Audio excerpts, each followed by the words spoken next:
So I need to create something on the computer to hold some information for my job. It needs to hold the contact info for each employee and all of the projects they are assigned. I'm not sure how to do this. How do I put information from each part together so I can find it? Well, it sounds like you need to create a database. A database is an organized collection of data ideal for storing and retrieving information. Which means? It's a bunch of tables that hold all of your information, but they are linked, so you don't get a lot of duplicate data. This makes it easier to find your information later because you can do a search for the data you want instead of seeing everything at once. Okay, you convinced me. I need one of those database things. But how am I supposed to make one of them? It sounds really difficult. Actually, the most difficult part is figuring out where the data needs to go. But you can make this step a lot easier by creating a diagram beforehand. What kind of diagram are we talking about? I would recommend an ERD, that is, an entity relationship diagram. It separates the information you need for each table and shows how the tables link together. I like it because it's a great way to see the overall design of a database. Sounds good. Where do we start? Well, first you need to know some basic terminology used by professionals when they are talking about databases and diagrams. Some of the common terms used are entities, attributes, relationships, and cardinality. Cardinality? I thought that was a baseball team. You're going to have to explain those a little bit more.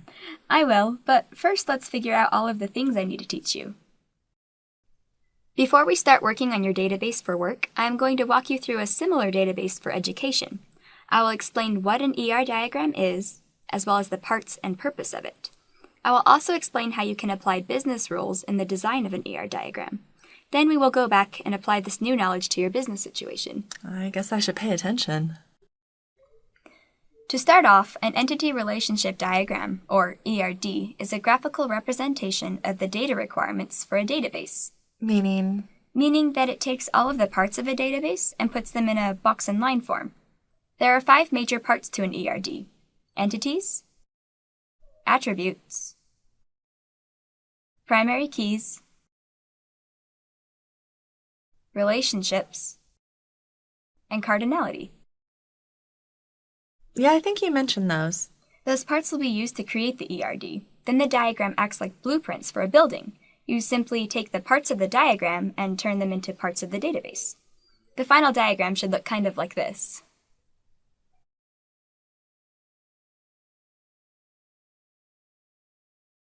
Now to explain those parts. First, we have entities. An entity represents a person, place, or thing you want to track in a database. In this example, student. This will become a table in the database. So you're saying a student is an entity? Kind of. Student is more of a container which will hold many students. Entity basically means that all of the things that are like a student will be grouped together under student. So there will be this table of students? Yes. Each occurrence of this entity is an entity instance. This will become each record or row in a table. Oh, so this is like each individual student. A single student is an instance of the entity student. Yeah, you've got the idea. Now we have attributes. An attribute describes various characteristics about an individual entity. These will become the columns in the table. Wait, it does what? Well, it tells us more about the entities. Each of those students now has a first name. The first name is an attribute because it tells us more about each instance of student. So each individual student has a first name. Got it. Yes, but it is important to note that these attributes can be unique to each student, but they don't have to be, meaning that each student can have their own name, but if there are 2 students with the same first name, it is still okay. That makes sense. Good, because that brings us to the next part, primary keys. A primary key is an attribute or group of attributes that uniquely identifies an instance of the entity. Slow down. It's an attribute that identifies what? Remember how I said that attributes don't have to be unique to each student? Well, a primary key is like a special attribute that must be unique. A primary key will uniquely identify each instance, or make it so that no 2 rows will have the same value for that attribute. I think I understand. So at first the students only had first names, but if 2 of them had the same first name, it would be confusing and they might get mixed up. But now you added student ID, which means that no 2 students have the same number. Yeah, you've got the idea. Keep in mind that sometimes you need more than one attribute to make each instance unique. In those cases, you need to use a composite key, but we'll explain that one more when we get to business rules. Sometimes you need a composite key instead of a primary key. Got it.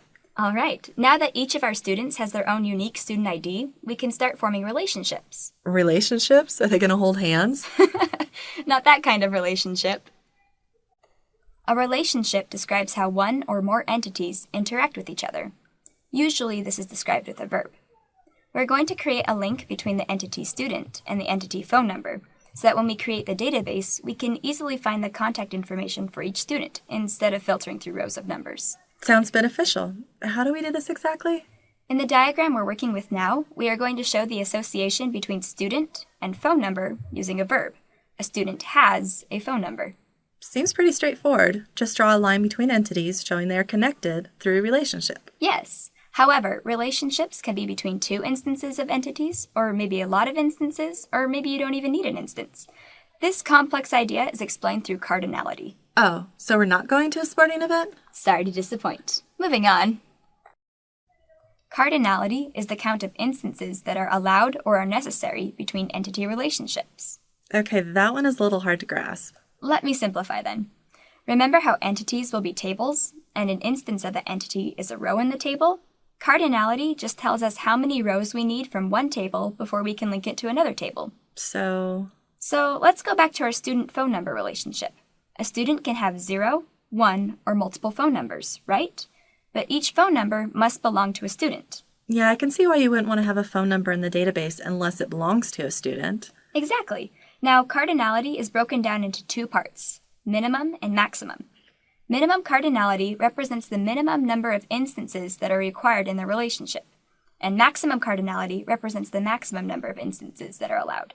Wait, so the types of cardinality are what? Minimum tells us the fewest number of rows we need for a relationship, and maximum tells us we cannot exceed a certain number of rows in our relationship. An easy way to represent cardinality on a diagram is through crow's foot notation. Crow's foot? You mean like the bird? It kind of looks like its foot at least. There are 4 different ways to represent cardinality using crow's foot notation. 1 mandatory means that you must have at least one and only one instance. Many mandatory means that you must have at least one, but you can have several instances. 1 optional means that you don't have to have an instance, but if you do, you can only have one. Many optional means that you don't have to have an instance, but if you do, there's not a limit on how many instances you can have. So the mandatory versus optional refers to the minimum, and the 1 versus many refers to the maximum? That's right. Now that you know some of the terminology and parts of an ERD, let's see if we can combine them with business rules to see how they influence the diagram. A student can have 0, 1, or several telephone numbers. They may or may not have a telephone number. How to apply this to an ERD? Create a student entity and a separate phone entity. Then create a one-to-many relationship from the student to phone number. This means that one student can have many phone numbers. Then show optional versus mandatory. It is optional for a student to have a phone number, however, it is mandatory that a phone number is connected to a student. Student A graduates from a university, moves out of the country, and cancels her phone service. A year later, student B moves from out of state to that same university. When she signs up for a new phone service, she is assigned the same phone number that student A had canceled. Now there are 2 different students with the same phone number. How to apply this to an ERD? As a rule, the primary key must be unique and can only appear once in an entity. If the phone number alone is used as the primary key, it can only be used once, and you will get an error if you try to use it for another student. If you use the student ID alone as the primary key, you will only be able to have one phone number per student. To solve this issue, you will need to use a composite primary key. This uses a combination of student ID and phone number to create a unique identifier. At any given time, a student can either be an undergraduate student or a graduate student. They can also be at one time an undergraduate student and then become a graduate student. Depending on the type of student they are, we need to collect specific information that applies only to that type of student. How to apply this to an ERD?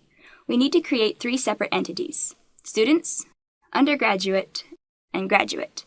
The student entity will hold the information that is common to both types of students, such as names, addresses, etc. The undergraduate entity will hold the data that is only applicable to undergraduate students, such as the high school they graduated from and their high school GPA. The graduate entity will hold the information that is only applicable to the graduate students, such as the undergraduate university, major, and undergraduate GPA. This will allow you to track information that is specific to a type of student without taking up extra space for the students this rule doesn't apply to. One student can take many courses, and at the same time, one course can be taken by many students. This is determined during registration. How to apply this to an ERD? You need to create a many-to-many relationship.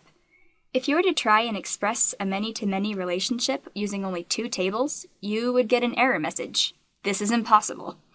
The way to properly create a many-to-many relationship is by using a bridge table, creating a one-to-many relationship between each main table and the bridge table. When we introduce a bridge table, in this case, the registration table, we can combine the data from both tables while still keeping it organized and uniquely identified. Now let's see if you can apply this knowledge to your business situation. I think I can do this. I will create entities for each table I need. Then I will write in all of the attributes I need for each entity. Then I will use unique identifiers for primary keys, which will allow me to form relationships. I will use crow's foot notation to show cardinality, and then I will have an excellent diagram.